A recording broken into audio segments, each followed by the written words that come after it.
Hello student, welcome to TNC exam prep. TNC exam के online channel पर आपका स्वागत है। जो मैं आपको इन्फॉर्मेशन इस समय देने जा रहा हूँ वो सीवीटी के बारे में देने जा रहा हूँ कि सीवीटी में जनरल टेस्ट में आपका स्कोर क्यों नहीं आते हैं।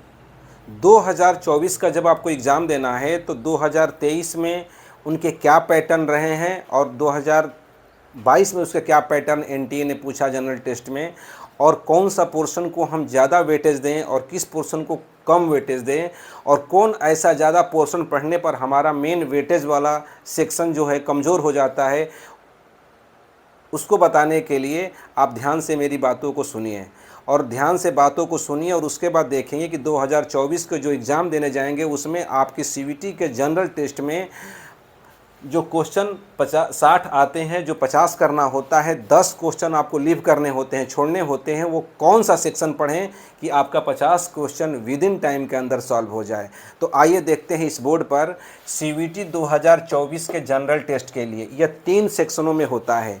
पहला सेक्शन है मैथमेटिक्स, दूसरा सेक्शन है जनरल एबिलिटी मतलब रीजनिंग, और तीसरा सेक्शन है GK and current affairs. Mathematics, reasoning और GK and current affairs 3 section में ये बंटवारा हुआ है। मैथमेटिक्स में शिफ्ट वाइज अगर क्वेश्चन देखा गया है तो मैथ का 25, रीजनिंग का 25 और करेंट और जीके का जो है मिलाकर के 10 क्वेश्चन, ऐसे 20, 25 और 15, 30, 20 और ऐसे करके हर एक शिफ्ट में देखा गया है कि मैथ और रीजनिंग के जो क्वेश्चन रहे हैं वो ज़्यादा तौर पर अधिक से अधिक रहे हैं। लेकिन फिर भी एनटीए कुछ भी कर सकता है। एनटीए का कोई ये नहीं है कि कौन पोर्शन ज़्यादा देगा कौन पोर्शन कम देगा, लेकिन अभी तक देखा गया है कि मैथ और रीजनिंग के जो क्वेश्चन होंगे वो 70 से 80% का वेटेज किया हुआ है।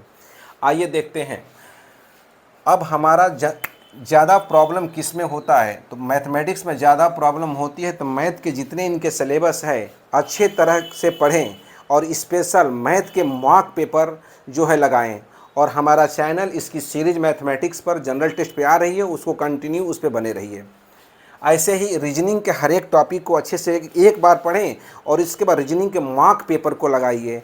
तो हमारे यहाँ सीरीज जो आ रही है, रीजनिंग की आ रही है सीरीज, उसको भी आप पढ़ते रहेंगे और आपका इम्प्रूवमेंट होता रहेगा। तीसरा सेक्शन है आपका जीके एंड करेंट अफेयर्स, इस पर भी आ रही है, लेकिन समस्या का जड़ जीके एंड करेंट अफेयर्स है।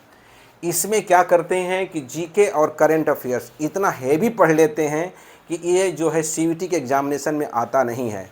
आप देखे होंगे कि बहुत सारे जगह चैनल भी हो और बहुत सारी जगह हो, जीके और करेंट अफेयर्स को इतना वेटेज देते हैं कि इसमें लड़के बुरी तरह से फंस जाते हैं और इनकी मैथमेटिक्स और रीजनिंग कमज़ोर हो जाती है।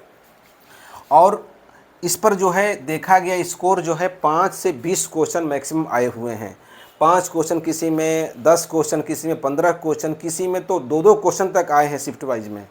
तो इसमें हम ज़्यादा समय देते हैं, इसके वजह से हमारी ये चीज़ें कमज़ोर हो जाती है। पहले इसका मैथ और रीजनिंग का अच्छा से स्पीड बनाएं और इनके क्वेश्चन पूछने का जो ढंग है वो अलग तरीके से है। मैचिंग के क्वेश्चन आते हैं, option wise A B B करके जो है मेनी ऑप्शन करके देता है, उसको चेक करने के लिए उस पैटर्न के आधार पर स्पीड बनाइए। अब प्रॉब्लम कहाँ होता है, ज़्यादा समय हम जीके और करंट अफेयर्स में देते हैं। आप पढ़िए स्टैटिकल जीके, जैसे बुक, आथर, कंट्री में, कैपिटल है, स्पोर्ट है, ग्रैप्स है और इंफॉर्मेशन जो भी है, और जो फर्स्ट मतलब प्राइम मिनिस्टर, विश्व का फर्स्ट जो भी है, मैं जितना भी प्रथम वाला है सब इसको पढ़िए। लेखकों का नाम, आथरों का नाम, कैपिटल है क्या, स्पोर्ट्स में क्या है, और उसके बाद से स्पेशल सीओ। आज जो करेंट में 2024 में जो घटनाएं घट रही है, बहुत ज़्यादा डेप्थ में नहीं जाना, नॉर्मल स्टैटिकल टाइप की, उस पर फोकस करते रहिए। इसको क्या करें कि इसको एक बार पढ़ने के बाद आप एक बार कहीं से इसको रिकॉर्ड कर लीजिए और अपने एयरफोन से उसको सुनते रहिए। जैसे आपने नाश्ता कर लिया, खाना खा लिया, तो इसको सुनते रहिए। ये नहीं कि इस पर वीडियो पर हम लगे रहें और देखते रहें, तो ये आपके समय को बहुत ही बर्बाद करने वाला है अधिक से अधिक, क्योंकि ये आपको ये पोर्शन, मैथ का पोर्शन और रीजनिंग का पोर्शन आपको बिल्कुल जो है कमज़ोर कर देगा। इसलिए स्टैटिकल जीके और करेंट अफेयर्स एक बार अपना नोट्स बना लीजिए और उसको देखते रहिए। बहुत ज़्यादा इस पर फोकस ना करें। अधिक से अधिक फोकस करने पर ये होगा कि आपका लगेगा कि हमारी तैयारी बहुत अच्छी हो रही है, लेकिन स्कोर के नाम पे आपका ये जो है ना मैथ और रीजनिंग के वेटेज को कम कर देगा। इसलिए आप जो है इसको फिक्स मान कर ना चलें। जब 2023 के जो पेपर हुए हैं उसमें ऐसे ऐसे क्वेश्चन पूछे गए हैं कि जो करंट अफेयर्स के स्टैंडर्ड क्वेश्चन बताए गए थे बिल्कुल वहाँ से नहीं आया है, और कहीं कहीं से आ गए हैं। तो इतना उस पर मार्केटिंग हुई कि लग रहा है कि इसी से क्वेश्चन आएंगे, लेकिन ऐसा कुछ नहीं है। आप ऐसे नोट्स बना लीजिए हर एक टॉपिक पर और एक पढ़ लीजिए, और उसके बाद से कान में ईयरफोन में बहुत सारे हैं चैनल हैं, उससे आप लगा करके बुक स्पेशल बुक ऑथर के नाम पे ऐसे करके आप पढ़ते रहिए, और नाश्ता और खाना खाने के बाद एंजॉय करके ऐसे आप एक बार उसको रिवाइज करते रहिए। करंट के नाम पे बस सुनते रहिए चीज़ें, ये सुन करके ये चीज़ें ठीक हो जाएगी। और जो आप स्पीड बनाइए तो बैठ करके मैथ और रीजनिंग पर स्पेशल टॉपिक को मजबूत करके अपनी सही करिए। आप देखेंगे कि आपका 60 क्वेश्चन में 50 क्वेश्चन जो है निश्चित ही आपके सॉल्व हो जाएंगे।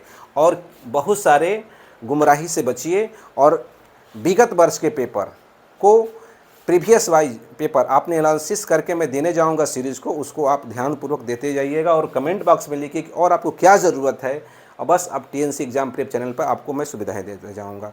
ये उम्मीद करता हूं कि मेरी बातें समझ में आई होंगी, और आप कहाँ सही तरीके से पढ़ें और कहाँ सही तरीके से उसको ध्यान दीजिए कि क्या ना पढ़ें और क्या पढ़ें। अगर उस फोकस पे आप ध्यान दे देंगे और इनके एग्ज़ाम पैटर्न पर ध्यान देंगे तो आप कहीं प्रॉब्लम में नहीं आने वाले हैं। तो आप उम्मीद करता हूँ स्टूडेंट कि ये बातें आपको बिल्कुल समझ में आई होंगी, और अगला जो है आपको बताते जाएंगे। अपने कमेंट करिएगा, और आपके मैं साथ हूँ। वेलकम।